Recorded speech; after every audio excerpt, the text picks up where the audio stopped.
अभी हम लोग सोन नदी पार करके नाव से जाने वाले हैं। तो सबसे पहले मैं वीडियो में आपको नाव दिखाता हूँ। ये नाव काफ़ी बड़ी है, लकड़ी की नाव है ये। और ये मैं काफ़ी सालों के बाद मैं किसी नाव में बैठा हूँ। तो यहाँ पे लोग बाइक भी अपना इसमें रख कर और नदी पार करेंगे। ये भैया लोग हैं यहाँ पर। तो ये जो मेरा भ्रमण है इस तरफ का देवरा गांव जाने का, ये जो नदी पार देवरा ही है। और ये देखिए वो नदी है, तो नदी किनारे है देवरा गाँव। ये रात के 7:30 पौने 8 हो रहे होंगे।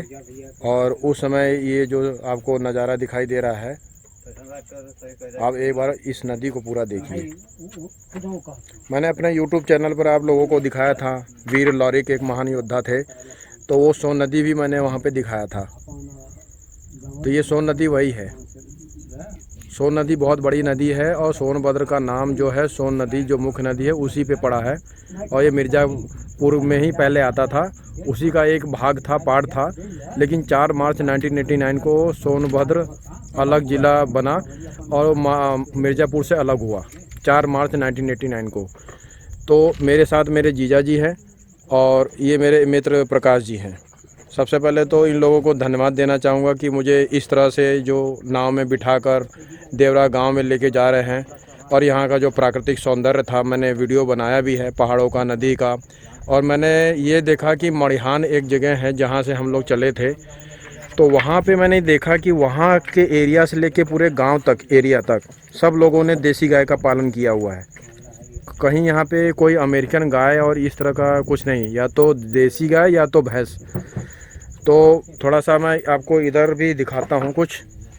जब ज़्यादा नदी में पानी हो जाता है तो जो सामने ये जो मिट्टी आपको दिखाई दे रही है ऊंचाई में, वहाँ तक पूरा पानी इकट्ठा हो जाता है, भर जाता है। और ऊपर देखिए काले बादल हैं आसमान में। और ये रात के 7:30 पौने 8 का समय है, उस समय ये नज़ारा है। तो इस तरह से जब हम आते हैं इस जगह पे, तो ये सदियों तक हमारे दिलो दिमाग में एक सपने की तरह स्टोर हो जाता है। और ये सपना आज मेरा हकीकत में तब्दील हो रहा है। मुझे पता नहीं था कि ये बहुत जल्दी हो जाएगा ऐसा। तो जीजा जी, आप अपने देवरा गांव के बारे में कुछ बताइए। पहले हम लोगों का जो मकान था देवरा, जस्ट ये नदी के एकदम पूरा किनारे था। वो एक बाढ़ आया सन 1962-63 में, तो उसमें सब घर और सब डूब गए। तब यहाँ से हट के तब हम लोग पीछे बनाए हैं। पूरे गांव जो कैथानी से लेके पूरे जो क्षेत्र के सब लोग थे, सब नदी किनारे थे। तो नदी किनारे सबका मकान था। बाढ़ के कारण फिर वहाँ बना लिया। ये चीज दिन में करना चाहिए। और ये जो बनाएंगे, क्या दिक्कत है? प्रकाश जी, आप बताइए, आपको यहाँ पे आके अभी कितना, अभी तो हमारा ये ट्रिप 3-4 दिनों का है, भ्रमण करेंगे, पूरा गांव दिखाएंगे यूट्यूब पर। आपको क्या ऐसा लग रहा है यहाँ पे आके महसूस होके? महसूस यही हो रहा है कि यहाँ आओ फिर जाने का इच्छा नहीं करता। ये तो आपने मेरे मन की बात कही है। और आगे हम चलेंगे, नाव पार करेंगे, नाव पार करवाएंगे इस नदी को अच्छे से, आपको और दिखाएंगे इसमें। सिंगरौली गांव का नाम देवरा और ये मध्य प्रदेश में आता है, तहसील चितरंगी है। यहाँ पे जो जीजा जी के घर पे आया हूँ मैं। मेरे जीजा जी का नाम है ललित सिंह और उन्होंने साहिवाल गाय पाली हुई है। तो ये जो साहिवाल गाय का कल रात में जब मैंने भोजन किया था, उसके 45 मिनट के बाद मैंने देसी गाय का दूध पिया था। और दूध में मलाई जो थी वो बहुत ज़्यादा था। ऐसा लग रहा था जैसे कि मैं कोई दही खा रहा हूँ या गाढ़ा सा दूध है था। तो इस तरह से यहाँ पे पहाड़ों में देसी गाय पाली जाती है। और यहाँ पे मैंने जो कल मेरा, मैं बाइक से आया हूँ यहाँ पे सबके घरों में मैंने देसी गाय ही देखा है, साहिवाल या सफ़ेद वाली गाय इस तरह से। और लोगों का यहाँ पे बहुत ज़्यादा घर मिट्टी का, गोबर का, चूने का बना हुआ है। आज जब इस जगह में मैं आया हूँ तो मेरे बॉडी के अंदर, शरीर के अंदर पॉजिटिव ऑरा बढ़ गया है। क्योंकि इस तरह से प्राकृतिक सौंदर्य में अगर हम आते हैं तो फिर उसकी बात ही अलग हो जाती है। ये नीम का पेड़ भी है इनके यहाँ पे। और गायों के लिए जो चारा, चरी, हरा चारा उगाते हैं जीजा जी, वो यहाँ पर उगाया हुआ है। ये देखिए,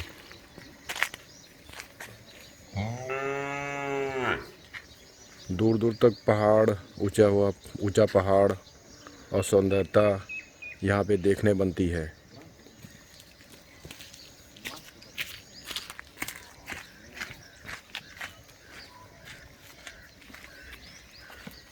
ये हरा चारा उगाया गया है गौ माता के लिए यहाँ पर, और ये सब लोग यहाँ पे काफ़ी तादाद में उगाया गया है।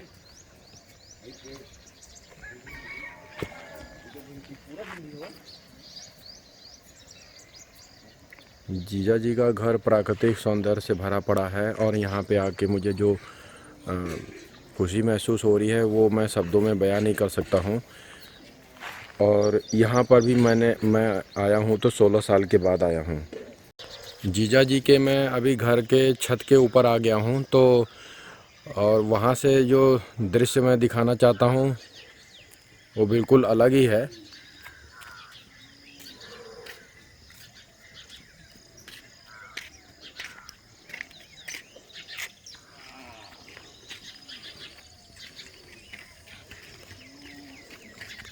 सुबह के 6 बज चुके हैं और इस तरह से माहौल है यहाँ पे गांव में।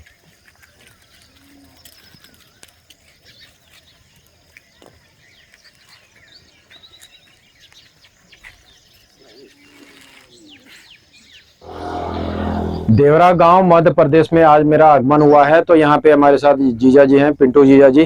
तो आज ये मुझे बताएंगे यहाँ पे जो जैविक खेती बहुत ही अच्छे तरीके से हो रही है, देसी गाय के गोबर से, खाद से हो रही है। तो आइए जानते हैं यहाँ पे किस किस तरह की खेती हो रही है।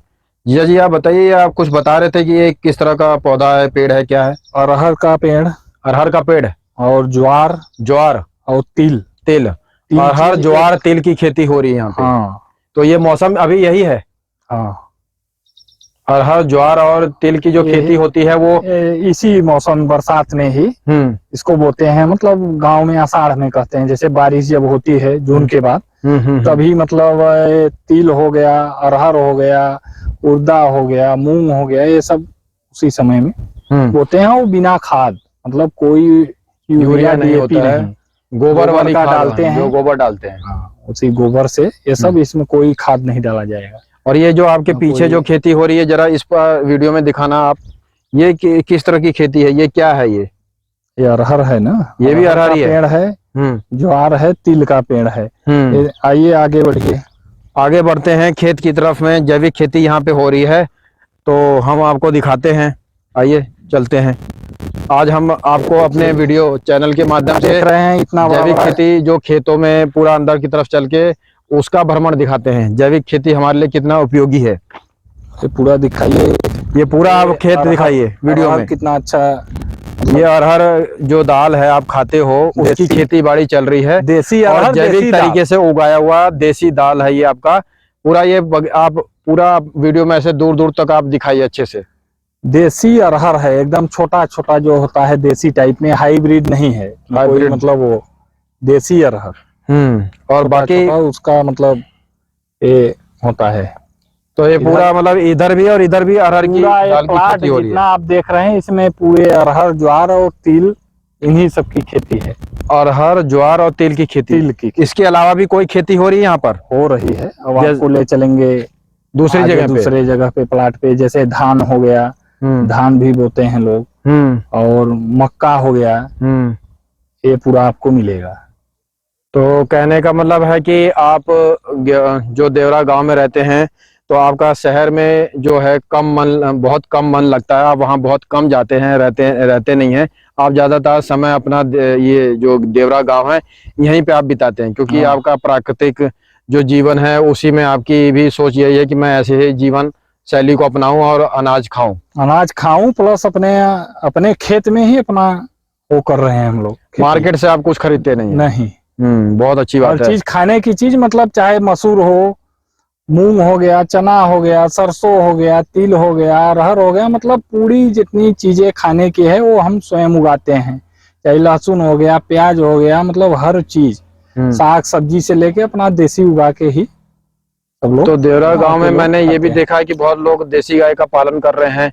यहाँ कोई जर्सी अमेरिकन गाय की नहीं, गाय मिल रही है। हाँ, जहाँ भी आप देख रहे हैं देसी गाय ही, या फिर भैंस मिलेंगी, लेकिन जर्मन और अमेरिकन गाय एक भी आपको देखने को नहीं मिलेंगी।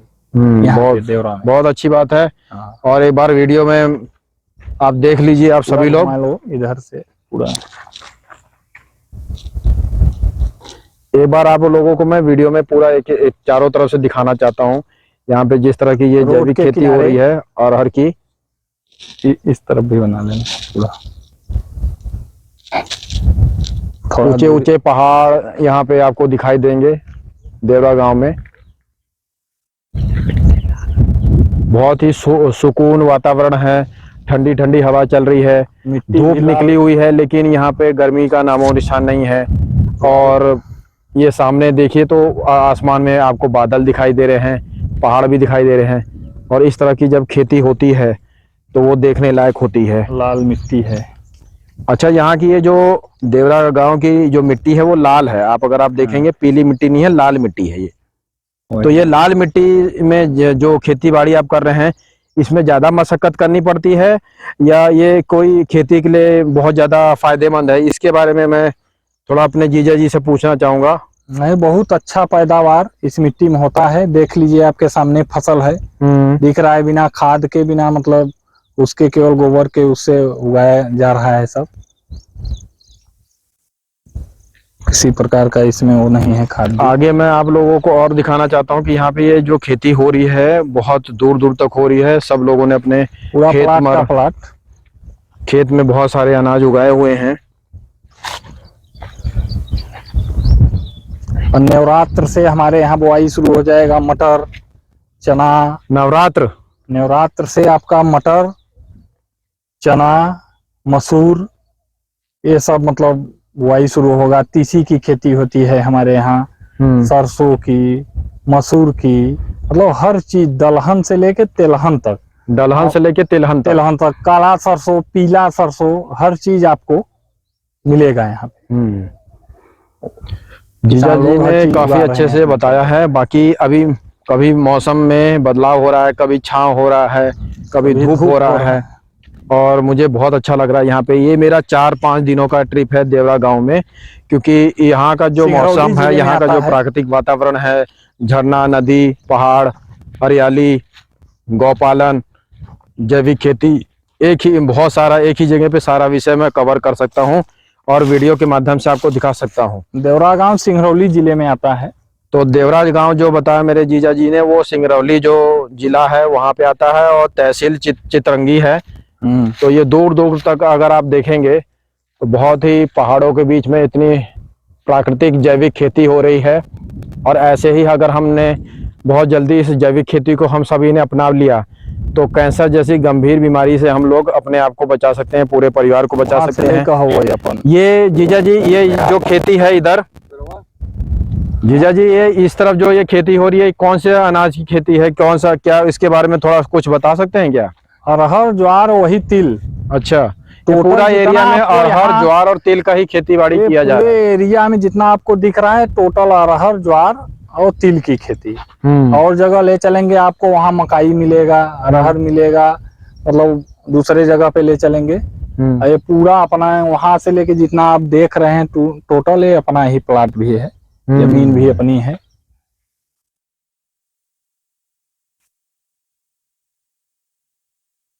बिल्कुल शांत वातावरण। बहुत लोग क्या करते हैं, अपने खेत की रखवाली करने के लिए यहीं खाद डालकर और किसी पेड़ के नीचे गहरी नींद में सो जाते हैं और अपना खाना पीना भी, भोजन भी दोपहर का लेके आते हैं और रात तक, शाम तक 5-6 बजे तक रहते हैं, फिर अपने घर चले जाते हैं। यही जीवन है। तो दोस्तों आगे चलते हैं और आपको बहुत कुछ और भी दिखाएंगे वीडियो के माध्यम से। अब आपको जो ये तालाब दिखाई दे रहा है, ये जो मेरे जीजा जी का गांव जो देवरा है, जहां मध्य प्रदेश में मेरा आगमन हुआ है, वो घर के पीछे एक उनके यहाँ पे तालाब है और इस तालाब की गहराई करीब करीब 30-35 फुट बताया जाता है। तो यहाँ लोग जो भी आते हैं, यहाँ पर नहाने के लिए आते हैं, अपना नहाने के साथ साथ में कपड़ा धोना और इस तरह से मौज मस्ती करना। तो पूरा आप देखेंगे तो पानी पूरा नीला नीला सा दिखाई दे रहा है। तो यहाँ पे ये जब मुझे दिखाई दिया तो मैंने सोचा कि मैं इसको वीडियो में कैप्चर करके और आप लोगों को चैनल के माध्यम से इसके बारे में ही बताऊं। तो यहाँ पे जो अभी देखेंगे तो बहुत सारा पत्थर की कटाई भी की गई है और पत्थर की जो कटाई की गई है इसके बारे में मैं अपने जीजा जी से पूछूंगा, वो अभी मेरे साथ सामने हैं। बताइए जीजा जी, ये पत्थर का क्या हिसाब किताब है? खुदाई करके मशीन से यहाँ का पत्थर ले जाके क्रेशर पे उसमें मतलब गिट्टी बनाते थे, भस्सी। हम ही लोगों का पूरा ये पहाड़ी है, जमीन हम लोग लीज पे दे रखे थे। एक मिर्जापुर जिला के थे गहरवार ठाकुर, वही लिए थे। वो 10 साल चलाए, 10 साल उनका एग्रीमेंट था। इसके बाद फिर चले गए तो ये पूरा तालाब बन गया। पूरा नीचे से भी पानी आ रहा है, सूखता नहीं है किसी महीने में, न गर्मी बराबर इतना रहेगा। मतलब ये 12 महीने ये पानी सूखता नहीं है। और इस पानी में अगर नहाने जाते हैं तो पानी ठंडा भी रहता है, चाहे कितना भी गर्मी रहे। तो एक बार पत्थर का पानी है, नीचे से आ रहा है, बराबर ठंडा रहता है। एक बार मैं आपको पूरा नजारा दिखाना चाहता हूँ। बिल्कुल ही बहुत ही अच्छा जगह है जहां पर आप आके नहा धो सकते हैं और आपको यहाँ पे आके अच्छा लगेगा। ये देखो पूरा आज हम लोग गांव के भ्रमण पे निकले हुए हैं। पूरा तिल का पेड़ है। तिल का पेड़? तिल का खेती है, तिल की खेती पहाड़ी पे। बहुत लोगों ने यहाँ पे बकरी पालन भी किया हुआ है।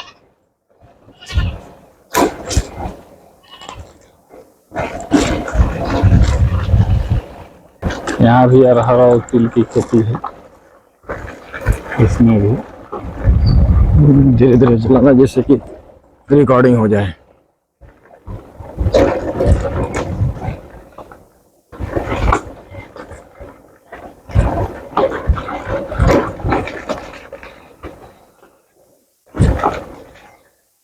ये टोटल ज्वार की खेती है गायों को खिलाने के लिए। इधर तो आपका थोड़ा सीमेंट से बना हुआ घर दिखाई दे रहा है, लेकिन अगर आप इधर देखेंगे तो पुराने जमाने में जैसे लोग गांव में अभी भी बहुत मैंने देखा है मध्य प्रदेश में कि वो लोग इस तरह से ही घर बना रहे हैं। मिट्टी, चूना, गोबर की लिपाई और ऊपर खपड़ैला, ये खप्पर जो बोलते हैं, इस तरह से आप एक बार देखिए वीडियो में। अंदर भी चले जाओ, वहाँ मिट्टी से पाट के तब फिर उसको कोठरी को बनाया गया है। नजारा है, यहाँ पे गायों का पालन होता है। इस जगह पे अभी सारी गायों को अंदर किया गया है। और ये पूरा जो ये पेड़ है, ये जो पेड़ है आपने क्या बताया, कौन सा पेड़ है ये? पाकर का ये पेड़ है। तो ये पूरा घना होता है। ये एक तरह से देखा जाए तो बरगद की तरह ही दिखाई दे रहा है मुझे, पीपल बरगद के पेड़ की तरह ही पूरा छाव देता है। ये बहुत पुराना पेड़ है और बहुत ही पुराना। अधिक से अधिक घर गांव में आपको खपड़े वाले और मिट्टी वाले ही मिलेंगे, गोबर वाले। पूरा अपने गोबर से पूरी जमीन की लिपाई हफ्ते में मतलब 4 दिन में बराबर होती रहती है। गाय के गोबर से पूरा जमीन की लिपाई होती है और बड़ा अच्छा मतलब रहता है। फिर बैठ के उस पे पीढ़ा रख के मस्त खाइए, भोजन करिए। जमीन पे बैठ के लकड़ी का वो पीढ़ा बना के बैठ के तब उस पे भोजन करते हैं। ये पाकर किस तरह का पेड़ होता है? ये काफी मतलब देखेंगे तो इसकी जो मोटाई है वो काफी ज्यादा है। बरगद पीपल के पेड़ की तरह ही लग रहा है मुझे। इसकी लकड़ी पूजा के काम में भी आती है। इसकी लकड़ी पूजा के काम आती है। आयुर्वेदिक में आवत हो।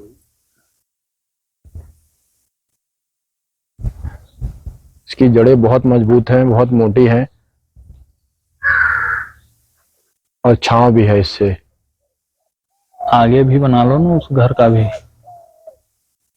बिना।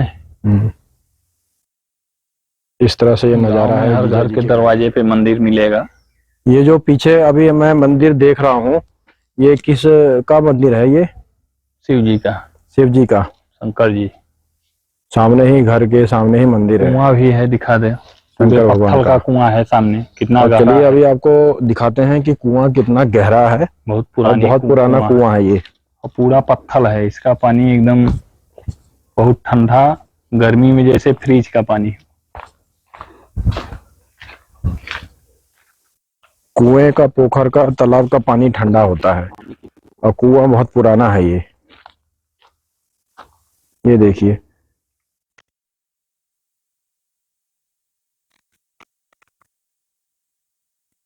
कुएं की गहराई बहुत ज्यादा है और सामने ये मंदिर है।